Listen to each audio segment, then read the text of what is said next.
এখানে শুভেন্দু বলে গেল আমি নাকি মমতা ব্যানার্জির ছোটি চাটা কুকুর, আর বলল অভিষেকের আলসেসিয়ান আর গোল্ডেন রিট্রিভার তাকে নাকি ডায়ালিসিস করতে গেছিলাম পিজিতে।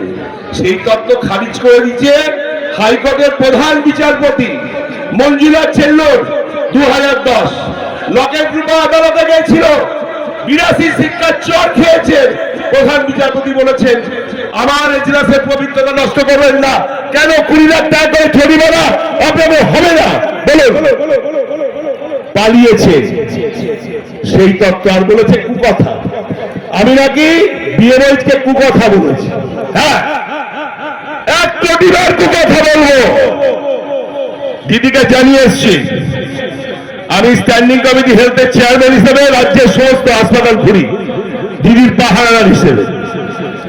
আমার হাসপাতালে যদি 7 দিনে কেউ 1 দিন ডিউটি করে, 6 দিন ডিউটি না করে, যদি নর্মাল ডেলিভারি হওয়া পেশেন্টকে হাসপাতাল থেকে ছাড়িয়ে পাশের নার্সিং হোমে যদি সিজার করতে গিয়ে মাকে মেরে দেয়, মমতা বন্দ্যোপাধ্যায়ের স্বপ্নের হাসপাতাল তিলে তিলে করেছি।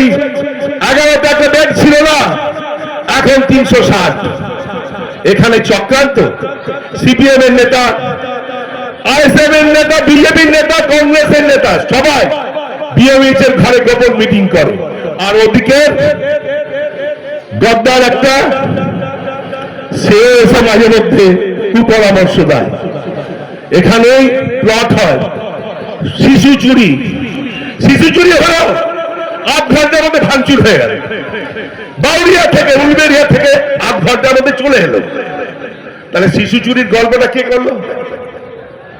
আমিও দিদিকে বলে এসপি বসেছিল 8 ঘন্টা, 8 ঘন্টা সিআইডি দিয়ে চুনকে চুনকে পাওয়া গেল বিজেপি নেত্রীর বাড়িতে।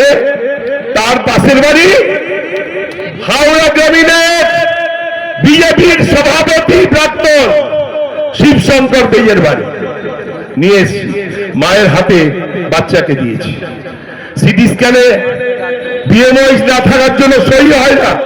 উলবেরিয়া মেডিকেল কলেজে গেলে দিদি ফ্রি করে দিয়েছেন সিটি স্ক্যান। এখানে 8,000 টাকা দিয়ে সিটি স্ক্যান করে, 4,000 ডাক্তারের পকেটে 50% কমিশন আর 50% জাজ গরিব মানুষকে কেটে কেটে কষাই খানার মাংসের দোকানের মতো। এর বিরুদ্ধে বলাটা কি কথা? হাজার বার। আমি আমার নেতা নই, মন্ত্রী নই, বিধায়ক নই, সাংসদ নই। আমি গর্ববোধ করে আমি দিদির সৈনিক, দিদির সৈনিক, অভিষেকের সৈনিক, শিরায় শিরায় রক্ত অভিষেকের ভক্ত। আর মমতা ব্যানার্জি আমাদের সবার এনার্জি। মাত্র দমটাক লড়াই হবে।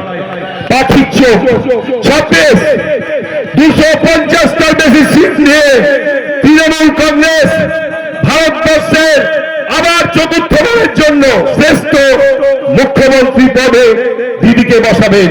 বাংলার জাগ্রত বিবেক, বাংলার গণদেবতা অধীর আগ্রহে প্রতিজ্ঞা করছে।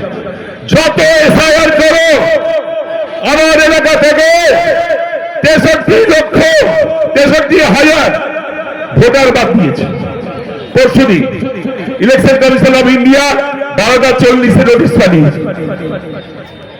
আর আমার মা 85 বছর বয়স, 60 বছর ধরে ভোট দিচ্ছে, শ্রীমতী গীতা রানী মাঝি। 21-এর বিধানসভা নির্বাচনে ভোট দিয়েছে, 24-এ পঞ্চায়েতের নির্বাচনে ভোট দিয়েছে। এবারে উঠাও, 25-এ ভোটার লিস্ট থেকে নাম উঠাও। আমি ডিএমকে বলেছি, আমি ইলেকশন কমিশনকে অভিযোগ করেছি। দিদি বলেছেন তুই একটা মামলা কর হাইকোর্টে, সেটাও করতে যাচ্ছি। আমাকে এইমাত্র পুলক রায় মন্ত্রী তিনিও সেই পরামর্শ দিলেন। এর প্রতিবাদ হবে, প্রতিরোধ হবে। ইভিএম বক্সে যখন ঘাসের ওপর শুধু জোড়া ফুল ফুটবে, আর ওরা বলেছিল 200 বার 100 বারও হয়নি। প্রথমবারে নাওদা সাহেবরা 11 থেকে 16তে বেশি আসন পেয়েছে। তারপরে আবার নতুন কেমিস্ট্রি, ইডি, সিবিআই, আবার ইনকাম ট্যাক্স, ডজন ডজন মন্ত্রীকে ছেলে কাজ করা। দুটো দল হাবিস হয়ে গেছে। 140 বছরের কংগ্রেস পার্টি একটা আসন নেই শিবরাত্রি সত্যের মতো বিধানসভায় বলার, আর 33 বছরের বাম সরকার লাল সন্ত্রাসের কারিগর কমিউনিস্ট পার্টি মার্ক্সবাদী থেকে বামফ্রন্টের একটা সিট পাইনি। বিজেপিও ভ্যানিশ হয়ে যাবে, তার অপেক্ষায় আছি। এখনো 1 ডজন পাঁচিলের ওপরে দাঁড়িয়ে আছে শুধুমাত্র আমাদের দলে যোগদান করার জন্য। পুলক রায়ের কাছে ঘুরঘুর করে, পুলক রায় দিদি এবং অভিষেকের কাছের লোক বলে, আমার কাছেও ঘুরঘুর করে। আমরা বলছি দাঁড়াও, তোমাদের দেখি তারপরে করব। তাই আপনাদের ধন্যবাদ জানাচ্ছি। আপনারা একটু ধৈর্য ধরে শুনুন। এখন বক্তব্য রাখবেন আমার সতীর্থ বিধায়ক, তাকে বরণ করে